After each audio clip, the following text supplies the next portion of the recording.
사랑하시는 성도 여러분, 오늘도 주 안에서 복된 은혜의 하루가 되길 바랍니다.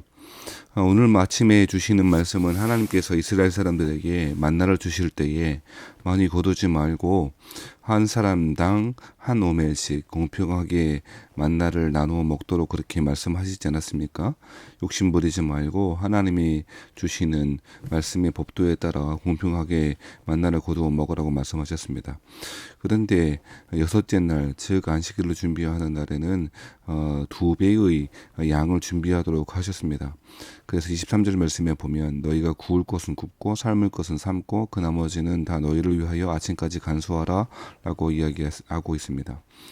평상시 같은 날이면 하루가 지난 것들은 다 쓰러지거나 벌레가 나고 벌레가 생기거나 냄새가 나고 먹을 수 없게 되었는데 안식일에는 2배의 양을 주시겠다라고 그렇게 이야기하고 있습니다. 그러면서 그 안식일을 여호와께 거룩한 안식일이라 라고 이야기하기도 하고요. 25절 말씀에 보면 여호와의 안식일이라 라고도 이야기하고 있습니다. 사랑하신 여러분, 왜 이렇게 말씀하십니까? 하나님은 안식일의 계명을 주시면서 안식일을 지키기 위해서 필요한 것은 하나님이 주시는 그 은혜라 그렇게 이야기하고 있는 것 같습니다. 사랑하신 성도 여러분, 이스라엘 사람들은 애굽에서 노예로 살았습니다. 노예는 쉬지 못합니다. 하지만 주인은 쉴 수 있습니다. 안식일을 주시는 것, 그리고 쉼과 샬롬의 날을 주시는 것은 그들이 노예가 아니라 하나님 안에 하나님과 같은 하나님의 자녀로 주인의 삶을 살게 하시는 것, 그것이 안식일의 의미 아니겠습니까? 그래서 하나님은 하나님이 공급해 주실 테니 하나님이 공평하게 하나님의 은혜를 주실 테니 너희는 쉬라 라고 이야기하고 있습니다. 수고하고 무거운 짐진 자들아 다 내게로 오라 내가 너희를 쉬게 하리라 말씀하시는 예수님의 말씀도 떠오릅니다. 사랑하신 여러분, 주인은 쉽니다. 노예는 쉬지 못합니다.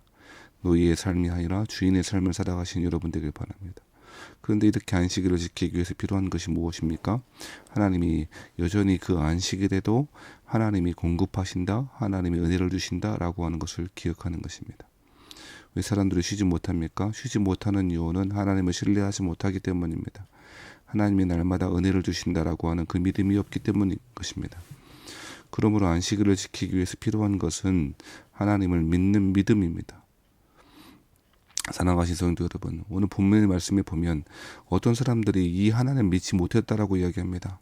그래서 7째 날에 백성 중 어떤 사람들이 거두러 나갔다가 얻지 못했다라고 이야기합니다.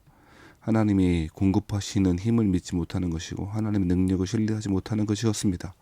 그래서 28절 말씀에 보면 여호와께서 모세에게 이르시되 어느 때까지 너희가 내 계명과 내 율법을 지키지 아니하려느냐라고 이야기하고 있는 것이죠. 왜 쉬지 못할까요? 그것은 아담적 삶입니다. 범죄한 이후로의 아담의 삶입니다. 중단 없이 끊임없이 노동해야 되는 것, 그것이 아담의 삶이었습니다.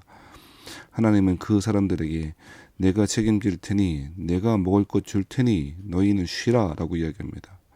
그래서 그 안식일에 하나님 안에 있어 하나님의 공급하심을 믿고 하나님을 신뢰하며 그 하나님께 예배하며 나와 그 하나님과 함께 교제하는 삶으로 그 안식일의 삶으로 우리를 초청하고 있는 것이죠.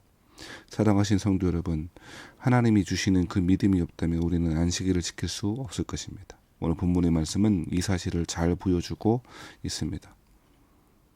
이스라엘 사람들은 그 가시 갖고 희고 맛은 꿀 섞은 과자 같은 것을 만나라 하였습니다. 그리고 하나님께서는 이스라엘 사람들에게 특별한 명령을 하나 주시는데요. 그 만나를 항아리에 가져다 담고 한 오멜을 담아서 여호와 앞에 두고 너희 대대로 간수하라 라고 이야기하고 있습니다. 특별히 그 만나 담은 항아리를 증거판 앞에 두어서 간수하게 하라라고 이야기하고 있습니다. 이것은 하나님의 은혜를 기억하게 하시는 특별한 하나님의 장치였습니다. 이스라엘 사람들이 잊지 말아야 될 것은 하나님이 우리의 삶의 주인이시다라고 하는 것이고 하나님이 우리의 공급자이시다, 우리의 삶을 책임져 주시는 분이시다라고 하는 것입니다. 성도는 하나님의 은혜를 기억하는 삶을 살아가야 할 것입니다. 그 하나님의 은혜를 기억하고 뿐만 아니라 이렇게 항아리에 만나를 담아 대대에 이스라엘 사람들, 하나님의 자녀들, 하나님의 백성들에게 하나님의 그 은혜를 가르치라라고 하는 이야기도 하고 있는 것이죠. 은혜를 우리가 기억할 뿐 아니라 그 하나님의 은혜를 가르치는 저와 여러분이 되시기를 바랍니다. 잠언 22장 6절 말씀에 보면 마땅히 행할 길을 아이에게 가르치라. 그리하면 늙어도 그것을 떠나지 아니하리라 라고 이야기하십니다. 우리 아이에게 가르칠 것이 무엇입니까? 하나님의 은혜입니다. 하나님의 은혜로 산다라고 하는 것을 우리의 자녀들에게도 가르쳐야 할 것입니다. 우리가 그 하나님의 은혜를 기억할 뿐 아니라 그 하나님의 은혜를 가르치는 것을 통하여 신실한 주의 백성으로 광야의 삶 가운데에서도 풍성한 하나님의 은혜를 누리고 살아가시는 저와 여러분 되시기를 주의 이름으로 축원합니다.